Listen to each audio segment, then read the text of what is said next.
My people, now welcome to today tori o. Na Radio Joe and online television now una dey listen to. Today the kind tori wey we carry come give una This kind tori na ogbogbonu na dem dey call am. Ogbogbonu. Now wow, people bad sha. People too bad. Their heart black like charcoal. In fact, charcoal na even understatement. I know e be like kota. People heart be like kota. These two tori ogbogbonu tori. You know, as we dey take the road for inside this program, as we dey waka, dey go everywhere for inside this our obodo Naija. We come see waka enter Ogun State so. Now when we reach Ogun State, now we come see say police they don arrest one woman. This woman, una know wetin he do? He go put his two daughter when he use he belle take born. He go put them for inside well. And that well, water full am well. Not be small thing o, my people. This story now on Tuesday when we waka go there. Now this story happen o. On Tuesday morning. This woman how they come tell no say he put his children for inside well. One of his neighbor, he come visit am. When that one reach there, that one come dey ask am say, where your children? Mama Darasimi. Where your children? Because now that they popularly they call the woman Mama Darasimi. Now that they call am. Where your children? Where dem dey? He say he no know where dem dey o. You no know where dem dey? Now dem keep quiet. Another neighbor come say, this woman, he dey wako, he dey kolo, he get mental problem. Hey, as they come they ask her. Now he come talk say he don't dump the put for inside well. Hey, now neighbor rush go there. When they rush go there, now they don't see say the children they don't dey inside the well. The well full, water full and well. Now they call police. As they call police, now they see call fire service. Now those one rush come. Sharp. As they talk and they just rush come. As they rush come and like they come see say this woman in the colo. They come they ask and say, why you go do this kind thing? He say na frustration. He come they confess. He say na frustration. Now he make am do. He say he don't frustrate for the life well. He say no be small. He say na abroad. Now he first day. He say he first stay abroad. He say but as he come back now, he come see say they don't use the glory of these two children. They be girls so these two children. One dey 5 years, the other one dey 8 years. Say they don't use their glory to do something. That is when you not come get option now. Now to dump them for inside well. Now it can be our last option. In fact, this story is surprised me. Now police now they carry and go. My people, that one are the first story. Make we go our shekelen break. If we come back, I go hint now with the second story.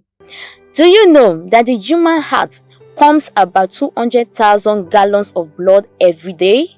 Well, now you know the interesting fact about the human blood. Do you also know that the largest padlock in the world weighs about 916 pounds? Well, now you know. Do you also know that in ancient Greece and Rome, doctors then use spider webs as bandages for their patients? Well, this is because the spider web contains some natural antiseptic which can make the wound clean as well as prevent it from getting infection. That's all I have for you today on the program. Do you know? And this can only happen on Radio Ojo and online TV. Please join us next time for another exciting and educative fact. Till then, stay safe. My people, now welcome back. This second story, now wow, something they happen, sha. Something they happen. People get mad, sha. You know, say after God, the next person where you go fear, if you don't fear God, finish. Because now God will be the number one man where you go fear. After God, fear woman. If you not fear woman, who not fear woman? Now you know, after God, fear woman. This woman, now they say Ogun State, so now this one for still happen again. They say Ogun State. This woman, he come enrage. He call the area boys, all those hoodlums where he did the area. He called them, made them come kidnap her husband. Why they kidnap her husband? He say her husband too stingy. He say he too 30 hands. He money not dey fall. Not even if you put na aka gum. He say na he hand be. He money not dey fall. So he said the only way when you go take get money from her husband, na he be say he go enrage, make them kidnap him. So that they go demand for ransom. If you don't pay that money go come reach her hand. This woman na nurse na he be o. That yesterday, na he come arrange o. Come give these 3 men. He come give them 5,000 naira. Make them take buy cutlass and rope. e come still tell dem say see he go carry her husband, he go carry am come where una for kidnap am o, the place wey una for kidnap, he go just lure am, you know, he go use power of a woman take lure am go that place so that una go see am kidnap am, and that rope wey una buy so una go use am take tie am.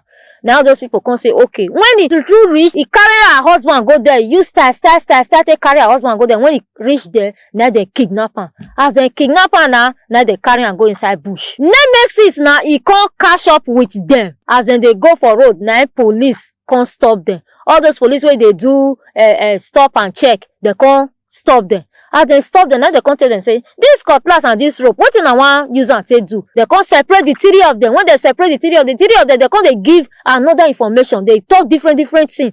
Now they come put them together. They come investigate, they interrogate them well. Now they come open mouth say now one woman, now he send the message o. Now he say make them do this thing. Say this woman, he talk say her husband stingy. Say na only the way we go take collect money from her. Now he be that. Now they go arrest the woman. As they arrest the woman, now the woman say make police no vex o. Say him true do am. Say na true. Now he arrange for hoodlums make them kidnap her husband. Why you do this kind thing? He say her husband no dey give am money. Upon the money wey him too dey receive o, he dey receive money o, because na nurse him dey receive money. That one no reach am. He say make them kidnap her husband. My people, this kind story, how you look am? How you look this kind thing? Person go enrage make them kidnap her own husband. That kind thing good? I want make una drop una comments for our comment section so that we go see hear una own side for this story. Make una not forget more tori dey o, so that as e dey hot, as e dey happen for streets, na so we take dey give am to una. More not forget to subscribe to our YouTube channel. See dey follow us dey go for inside Facebook and our Instagram. Na me your presenter Esther Omobude. Ciao.